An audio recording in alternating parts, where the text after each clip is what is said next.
Welcome to the Indian family gathering. On the surface, it consists of polite conversation, formal wear, and past appetizers. But underneath the chatter, an invisible, rigorous audit is taking place. In this room, a salary is rarely private information. It functions as a public metric, quietly extracted and circulated to calculate exactly how much respect or desirability a person deserves. Take Aarohi and Rohan. They are sitting just a few feet apart, navigating the exact same evening, facing the exact same relatives. Both recently hit major milestones in their income, yet as the aunties and uncles lean in to ask about their careers, that identical financial achievement triggers two completely opposite social verdicts, dictated entirely by their gender. To even earn that money, Aarohi survives the daily crush of the local train. She physically fights for space, absorbing the raw exhaustion of the city long before she ever sits at a desk.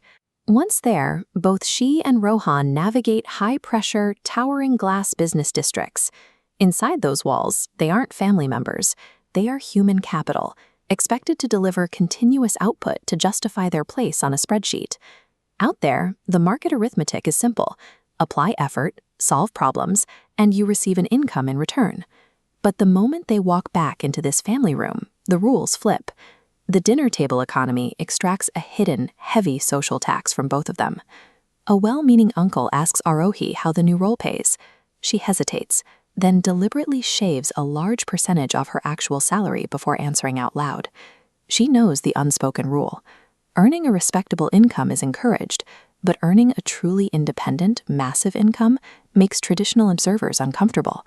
It suddenly makes her a complicated variable in the marriage market. Drive and wealth creation, traits highly rewarded in the office, are quietly reclassified here as intimidating. Wanting more money starts to sound like a character flaw.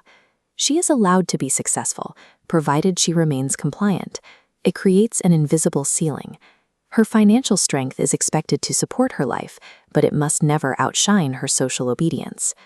Across the room, Rohan faces the reverse interrogation. There is no shrinking his numbers.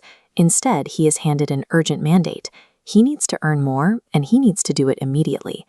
The family looks at him and sees their own future security. They project their anxieties directly onto his paycheck, making his capacity to earn the sole baseline for his human worth. His individual traits, his humor, his kindness, his specific interests fade into the background. He is evaluated primarily as a utility, an economic engine designed to provide. While Aarohi hits a ceiling, Rohan hits a rigid floor. If he cannot cross this minimum financial threshold, the system will not grant him basic emotional validation or respect. Later that night, in the quiet, claustrophobic cab ride home, neither of their parents brings up the uncle's comments. They look out the window.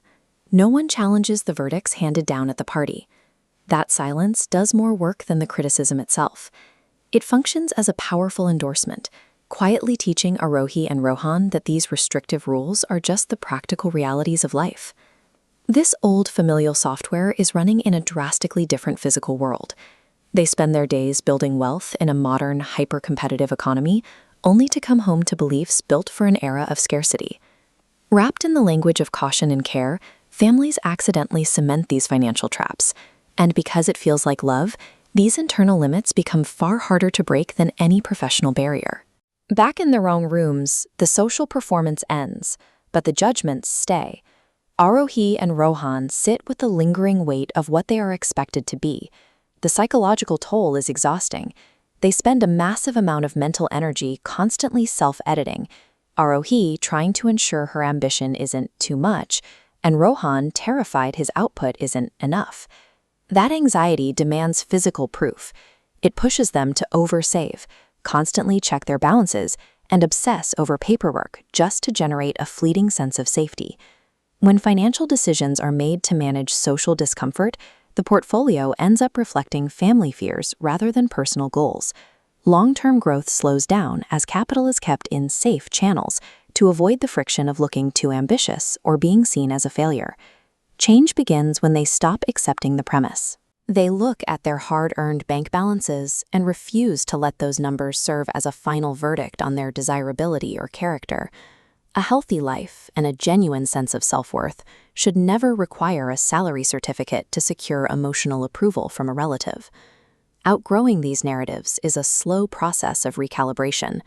It starts with a quiet refusal to let the dinner table audit dictate the value of their work. They step toward a version of success that doesn't rely on an emotional apology. A salary is incredibly useful. It buys stability, options, and peace of mind. It is a vital tool for building a life, but it is a terrible scale for measuring a human being.